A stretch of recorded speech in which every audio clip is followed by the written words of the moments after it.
Welcome back to the eLearning Champion Pod, the eLearning Champions podcast from ComLab India.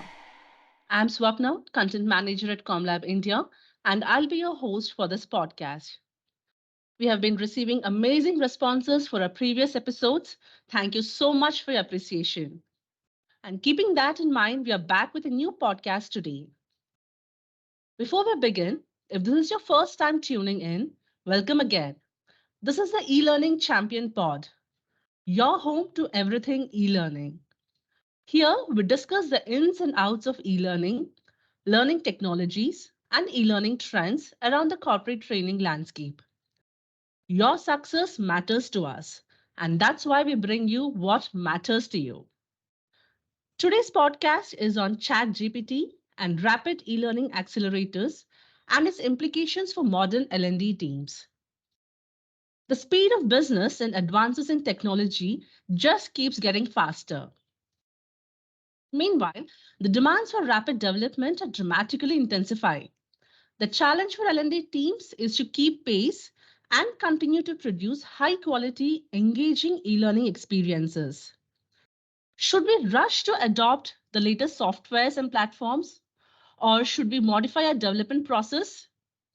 To answer these burning questions and to explore options and insights into how we can appropriately leverage these AI tools and process accelerators to meet the needs of our stakeholders, we have Shalini Merugu joining us back for this podcast. Shalini Merugu is the Director for Learning Solutions, Comlab India. She is a versatile learning design professional with 18 plus years of diverse experience in instructional design, learner and user assistance solutions, and designing and delivering customer training. She is passionate about working with customers in developing performance enhancing learning experiences that achieve measurable business results. This includes analyzing customers' training needs, developing actionable roadmaps tailored to each client's unique requirements, and creative strategies to maximize learning. She leverages the strengths of various modalities to design effective rapid e learning, blended solutions, and performance support materials. Shalini conducts customer education workshops both in person and virtual globally. Welcome back, Shalini. It's great to have you again. Thank you so much, Swapna. It's a pleasure to be back again and welcome everyone. I'm really excited to spend some time with you here today to discuss ChatGPT because it's such an interesting topic.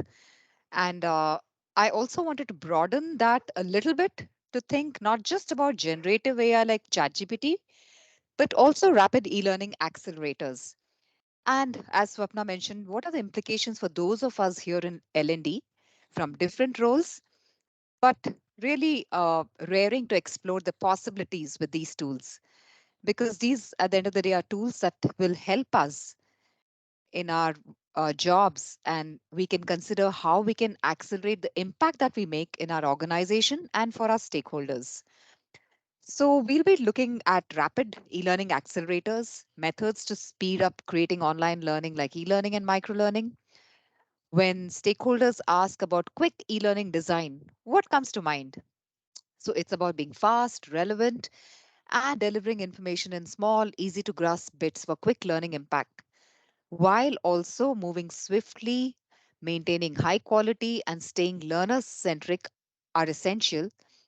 Efficiency matters, making sure that what we create is genuine and accurate. So these are some of the other things that we need to keep in mind. So, when we say fast development, we explore quick learning approaches like microlearning. We prioritize information, we look at flexibility and efficiency and how do we make our approach adaptable and how do we collaborate with others for rapid course development. So it's really all about teaming up to create content fast while ensuring it's of high quality. And as with anything else today, adaptability is key. So these aspects are vital when aiming for swift and effective e-learning development. With that as the backdrop to our podcast today, let's look at how do we incorporate the kinds of technology that will help us accelerate our process. We look at ChatGPT, of course. Then we look at an agile rapid development framework to help us think and consider how we can deliver. And then we'll also look at very specific accelerators, tools, and techniques. What are the kinds of things that we can use to help us move things forward quickly? Right. And to help address these challenges, AI tools and rapid e-learning accelerators are a must-have.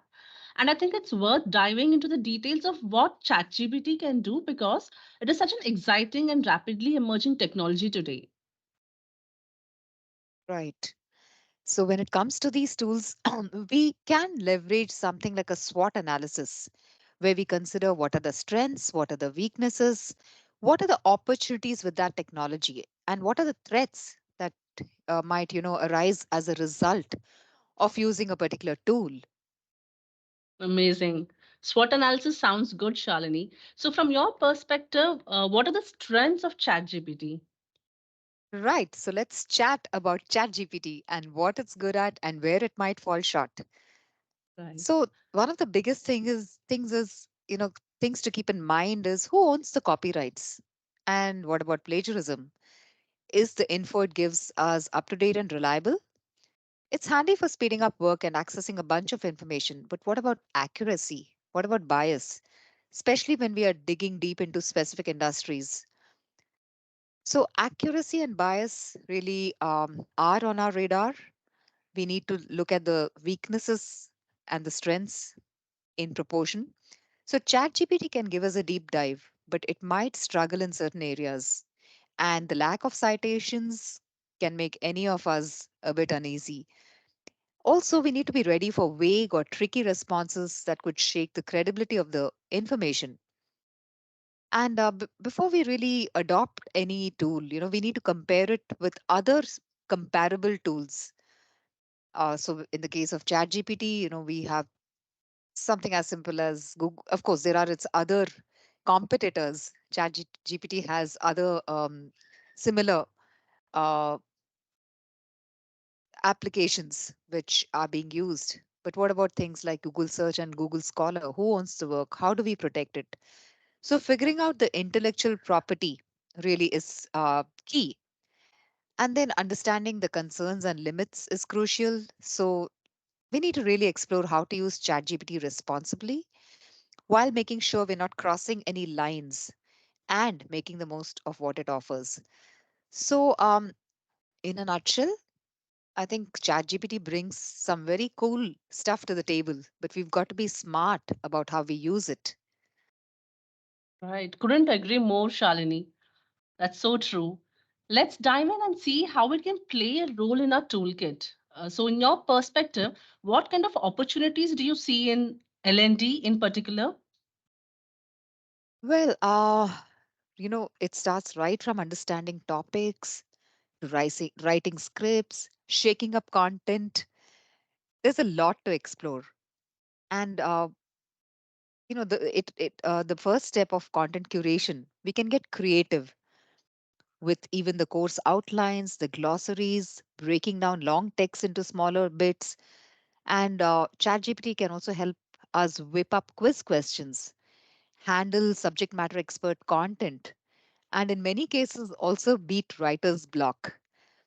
So we can use ChatGPT to jazz up our script writing, throw together questions, give concise summaries, and frame objectives, learning objectives. And we can also adapt this content that we have, the core content that we have, and save time because we don't have to rewrite the entire thing to uh, make it suitable for different audiences. We can play around with this content, we can change sentences and save some time. We can change the tone.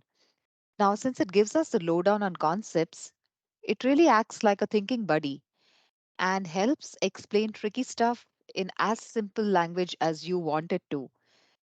And also, it's handy for making notes on complex topics. And not just the content part of it, not just the text part of it, but we can also have uh, suggestions for workflows, and it's perfect for sketching outlines. And also, this is something I'd like to add here, phrasing content for second language learners, because sometimes we really do need to be very careful that we don't use. very idiomatic language for learners who are not very comfortable in the primary language. So this is where we can give certain prompts to ChatGPT to make sure that the content it gives us is very apt for a given audience. And then, of course, speeding up design and development, that's one of the biggest opportunities for L&D because, it can really give a boost to our design game. It's not just a tool, it can almost be viewed as a secret weapon for brainstorming scenarios, tackling case studies, and making instructional design way more fun. So, in fact, thinking of ChatGPT as a brainstorming tool opens up a lot of opportunities. It can spark some critical thinking, but of course, we need to be able to use it to dig deeper and expand our perspectives while being aware of the limitations and potential hiccups. So, yes, there are a lot of opportunities, and of course, there are some challenges that might pop up, and that's where it's good to be aware of the limitations as well as the strengths of this tool. Right. As you said, Charlotte, this secret weapon, the generative AI system, can create new content in the forms of images, text, audios, and more. And we're also seeing virtual avatars, they're serving as mentors Yeah, and guides. And now we are also seeing how AI voiceovers are getting more authentic. So these right, technological advances, along with the best practices to accelerate e-learning development, can significantly increase how quickly we can make an impact in performance. But all right. said and done, my question is, what would you say are some of the threats around ChatGPT? Right, right. Um, you know, as with any other tool, it's very crucial to first assess the potential threats while we are also aware of the opportunities that it brings to the table. And it's important to, kind of maintain a balanced perspective. So the first concern or the first thing that we need to be aware of is the security and confidentiality part of it. Because, ensuring the security and confidentiality of information is really paramount. Now, how do we handle proprietary data within the ChatGPT environment? That's something we need to think about. And then the next one is reliability and validity.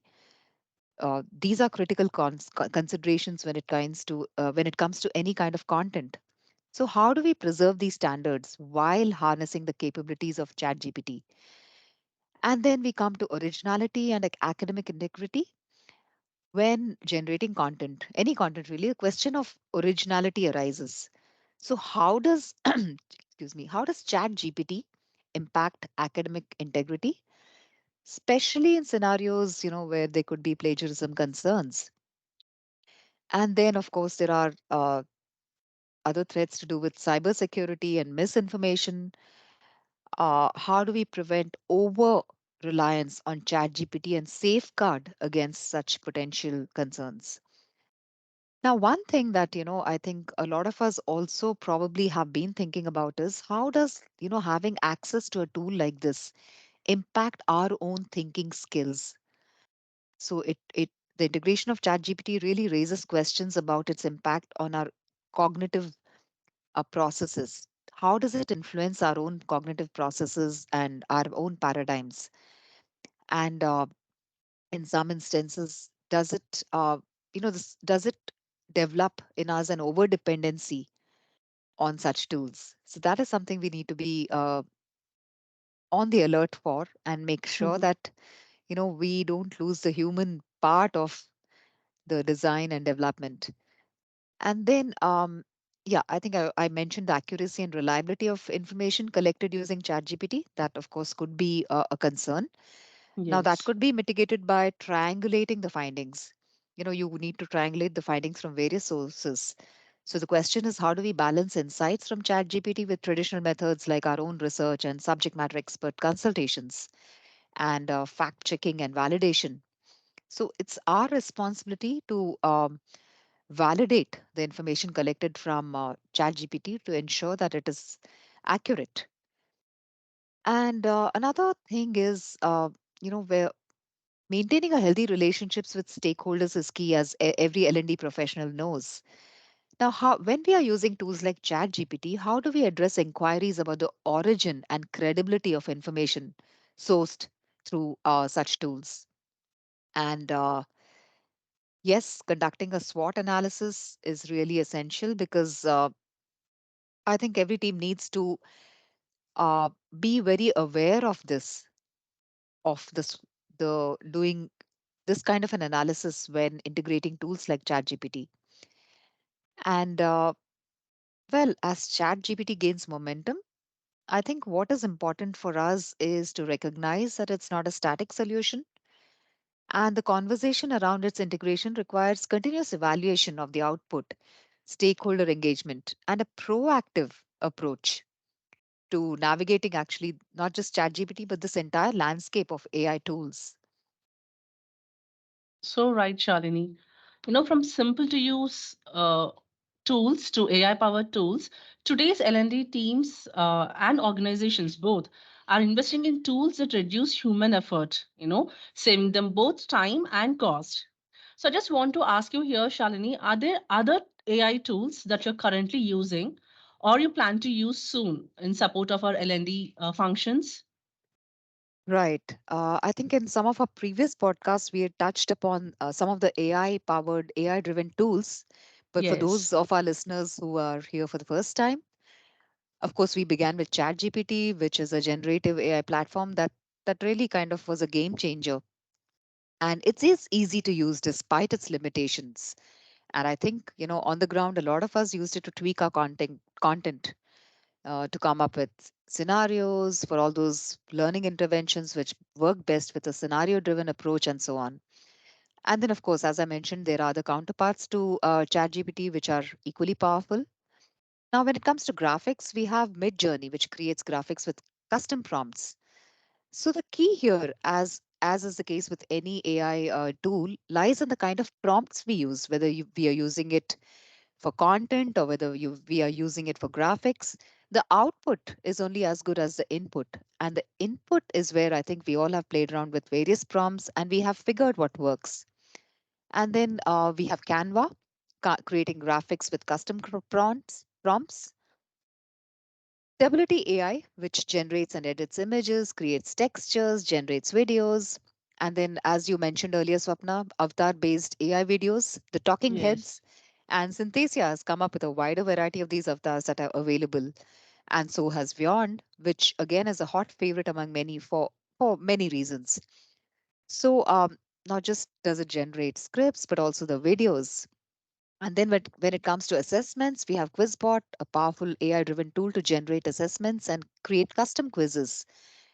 And so if we are sure of what our learning objectives are, if we are sure of that our content is aligned to those learning objectives, this is where we can come up with a meaningful, relevant assessments at whatever Bloom's level we have decided on at the beginning of the initiative.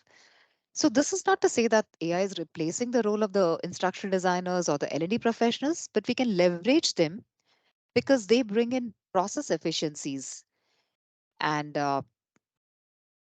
we can recover our investment in a far quicker time than if we were just going about it the traditional way. Anyway, coming back to the tools, we have Prep AI to generate online quizzes and Dectopus, which comes up with amazing presentations based on the prompts that we feed in. And then we have other tools like Repurpose.io, which actually even repurposes content for social media. So you have your posts, you have your, right from the teasers, the hashtags. So we can leverage that very powerfully. And one aspect of, this our L&D initiatives is creating learning content that is relevant and impactful and achieves the intended results. The other part is making sure that learners adopt this content. And this is where I think all of us as L&D professionals can leverage tools like this to create the buzz, to publicize an upcoming training, create short videos which build up the momentum and the excitement before the actual training intervention starts. So I'd like to say that this is by no means an exhaustive list because there are a lot of tools out there. There are great examples, great tools out there. But what we need to keep in mind is that we have to be very intentional. We have to be thoughtful in the way in which we use these tools, and we can take advantage of them to really accelerate our process.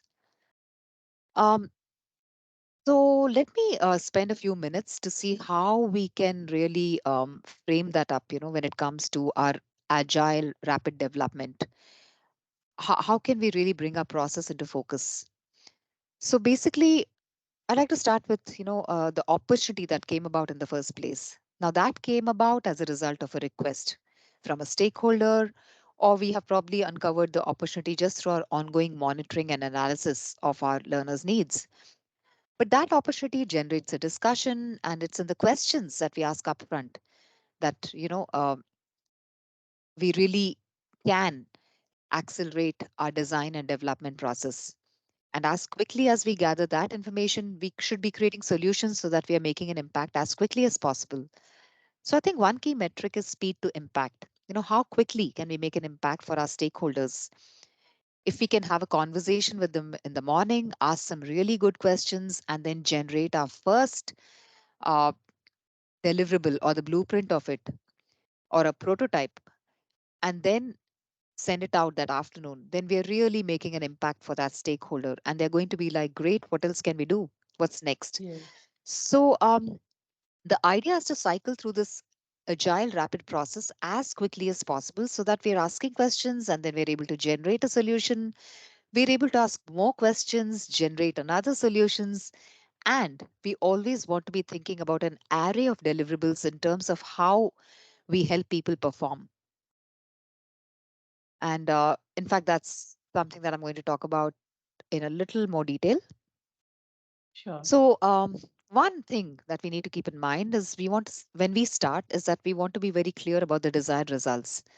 So, what drives performance of the organization? And we must make sure we are carefully aligned with that. When somebody says, for instance, hey, we need to reduce the number of errors, we need to increase the volume of sales, or whatever the intended results are, Mhm. we need to drill down and say, what do people have to do in order to be able to generate those results? That's our desired performance, which will lead to what they're doing today. And what they're doing today is actually what is generating the actual results. So as we look at our performance analysis and we are asking questions up front in that discussion, we need to focus on what would people need to be able to do to reduce the number of errors. So these are the kind of conversations we need to be having with our stakeholders. And then when we look at the gaps, where we are and we want the learners to be, and then we are looking for those opportunities to address them. And so the idea is that, we've got to align with those desired results so that we are making that quick impact. Another important thing is that in the upfront discussion is to be very clear about the nature of the content we're dealing with. We have all kinds of content, facts, concepts, principles, procedures, processes. Yes. And in asking questions upfront, we need to be clear about what is the kind of content we are dealing with. Is it a process? Do they do it exactly the same way every single time, not skipping any steps? Maybe there's some branching, but there's a procedure and we teach procedures differently than we teach processes. So, upfront in that discussion, we need to get very clear about the type of content and what drives our creativity and what we are able to build in terms of learning solutions to help them learn and perform. So, these are, you know, pro- I would certainly like to call them accelerators because these are the things that are going to help us get our results quickly. These kind of conversations, these kind of discussions around these key areas. And we can also upfront in the discussion with our stakeholders really focus on the nature of the tasks so that we know what kind of content we're dealing with. We've aligned with the business and now we need to know the nature of the task for that individual. How frequently do they perform it? How important is it? So what are the particular tasks relevant to all of their responsibilities? How hard or easy is it to learn to do that and to perform? And what is the risk associated with not performing it to the standard? So, we need to ask these questions to our subject matter experts. So, also the frequency with which those tasks are done. How often do they do it? Is it every day, or is it only once a month, or once a year? So, getting insights into how that task is performed, how it fits in with their responsibilities, will help us to design and develop appropriately and create those experiences at the individual level. And, you know, wha- uh, having these kind of conversations up front will prevent a lot of rework later and also help us ensure that we are hitting our target. We are really achieving the results through training that we intended to achieve. Yes. So that is something that we need to focus on. And of course, when we look at all these elements, there are other accelerators that we can use when we are talking to stakeholders upfront, questions that we need to be asking in that discussion. So we are always having to think about what we are building. And as we build it, we've got to implement, and hopefully we pay attention to, things also from an evaluation standpoint to see how well it's doing and how effective it is so that we can make adjustments accordingly. So the common question is, how do we cycle through all of this quickly? Asking about the existing content, what's effective, what should we do more of, what should we do less of, taking advantage of any evaluation data. So some of the techniques, we need to focus, as I said before, we really have to be very intentional and deliberate at the very beginning. Now, when we know what the end goal is, then we can start with the desired results and align our efforts directly. Now, some of the accelerators that we can find super helpful, is probably to have an intake form. It could just be a simple set of three questions. It could even be more questions, but the idea is that we can quickly gather the information that we need to make good decisions for the design and development of these solutions. And we can then scale up. We can start with something simple like an infographic, then we can move to another type of solution. We can build on it. So what does that look like? So we need to have that blueprint laid out at the beginning, uh, before really diving into the execution.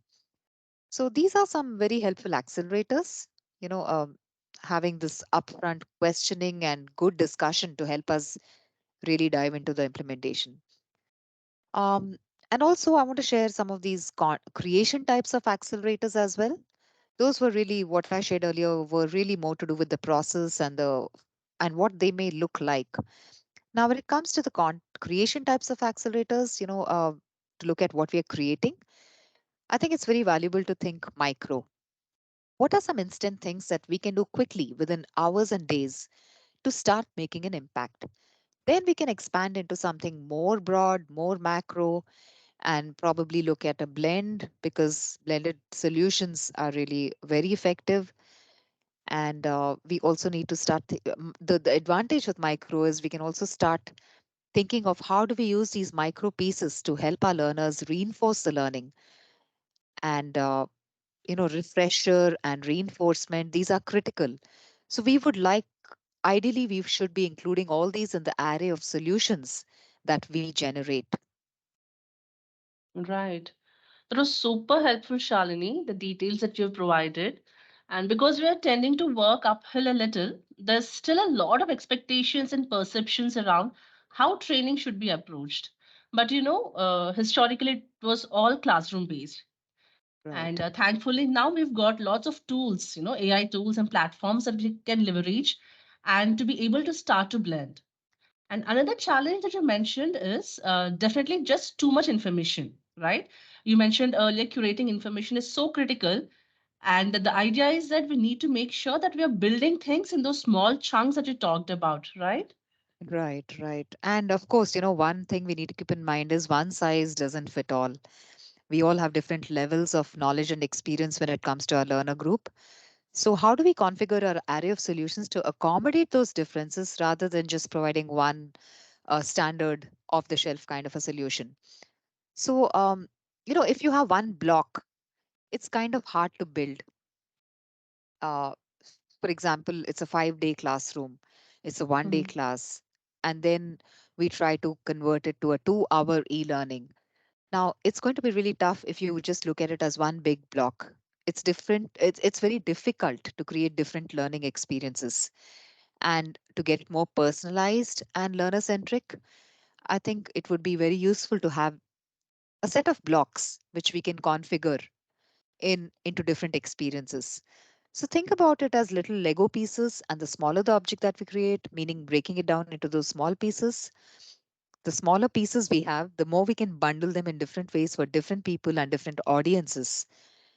And then, of course, we can use the learning journey. We know that learning takes place across a journey and that there are different experiences from demonstrating and role modeling to practice with coaching and feedback, all of these things. You know, even the ongoing performance coaching are important because we can look at these individual elements and then we can start creating solutions to make an impact throughout the learning journey. So, for instance, what can I do to create awareness? What can I do to help my learners remember? The knowledge, the skills that they're using. What can I do to help them adjust and apply and these to the job? So, I think when we consider a journey, it's always helpful to separate out the learning experiences and then align our array of solutions to help people accelerate their learning down the road. The as I mentioned earlier, the refresher, the reinforcement, and the notion of spaced retrieval practice that we've got to do more of so that people don't slip down the forgetting curve. So there are great and creative ways that we can help people refresh their learning and make sure that we hit those desired results. So I'd like to just expand on this a little. When you look at practice, this is a quick example I'd like to share. If we start with the lowest common denominator, for example, if we are talking about a product or a service, what are the features and benefits and the capabilities that it offers? That's something we can capture quickly, right? And maybe chat gpt could help us, or maybe some other platform could help us generate some of that base knowledge. Of course, we've got to validate it, but then we can share that even as an infographic or a quick reference tool. We can then start to record that in a way so that we have an audio asset that our learners can take advantage of. And then we can create good examples, bad examples, and really help challenge people in their thinking and learning. And we could then proceed into, putting them into a scenario based learning experience. We have activities with embedded decision gates and great uh, teaching feedback. And we can distribute all of these in a variety of different ways now and make sure that people have access to it when they need it, just in time. And not only this, but we can also look at the overall learning landscape, the social learning, the community of practice, the internal channels, the external channels. So when we target the need from all angles, then we can see that there would be a visible impact. And just because we're talking about all of these multiple angles doesn't mean that all of them are time consuming and tedious. As I just shared in my example, it's Mhm. very easy and to quickly repurpose content into the format we want, repurpose bits of it not just for the teaching part of it but also for the reinforcement part of it. Right. So, can you highlight different ways in which we can think about rapid development? I mean, some more accelerators if you can elaborate on. As you said, the idea is to cycle through quickly to make an impact as soon as possible. But how quickly do you think we can cycle and execute? Right, that's a good question, Swapna. And I'd just like to highlight some of these other accelerators. We have the option of redesigning, in the sense we can look at existing training. Historically, this is probably instructor-led classroom training. So how do we take that and pull it apart? Maybe we Right. can just come up with a quick checklist uh, to help us accelerate through the design. And then we repurpose this content with technology and we take advantage of some of our rapid development tools to break this content, reconfigure it, and then deliver it in different formats. And then when we look at recording, redesign is one part, and then recording is another part. Now that some of the AI tools are really becoming good, so good right now in terms of capture, we can do that through different devices. We can use different technology, so we can create content and move it into the required audio audio format for delivery and have MP4 videos with the content also designed on screen. And we can rebuild those bigger presentations by dividing them into smaller videos and training programs. So we need to be constantly thinking about how do we break this into doable nuggets for the learners? How do we make sure that we're offering them that required spaced retrieval practice? Follow up, for instance, follow up a learning nugget, a micro learning with a fun challenge 30 days later. And then after 60 days, have another input going in so that the learning Mhm. constantly stays fresh. And all of these things do not require a great deal of effort. It's just, how do we take these smaller pieces and then take advantage of technology to help us generate this content more efficiently. And then, of course, we can republish this content, older content that we have, useful content that's probably, uh, which I'm sure all organizations have, which we can make mobile friendly.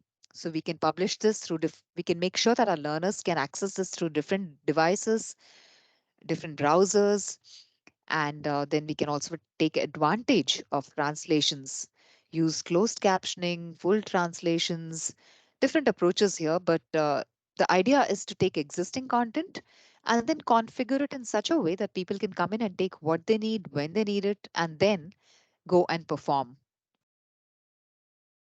Yes. I mean, thank you for those insights, Shalini. With pretty, relatable.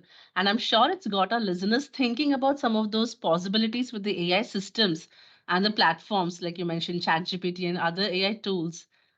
And my question now is, how do we really look at, these tools to help us accelerate a process while still providing the desired results? Yeah, so there are tremendous possibilities, but the starting point would be to be intentional, thoughtful, and careful in how we use information collected from any source, and that's really the baseline. And then, of course, leveraging all those other things that I spoke about. We can accelerate our process by asking the right kind of questions up front, having those conversations, making sure we are aligned with the desired results, making sure that we deal with the content as the content demands, not with our own ideas that we are force fitting onto the content, but look starting with the content first. So these are Mhm. some things that we really these are part of any robust instructional design process. And just because we are using AI doesn't do away with the need for robust instructional design in the first place. So everything that we do, whether or not we are using AI, really does depend on our capability as you know um, instructional designers, as graphic designers, as creators of learning experiences. And the good news is that to help us reach um, the time to proficiency, the speed of impact, to really cut short to the time it takes for us to roll out these. We have all of these tools which we just looked at, including ChatGPT. So I think we are in the best of times. We have access to technology that was unheard of.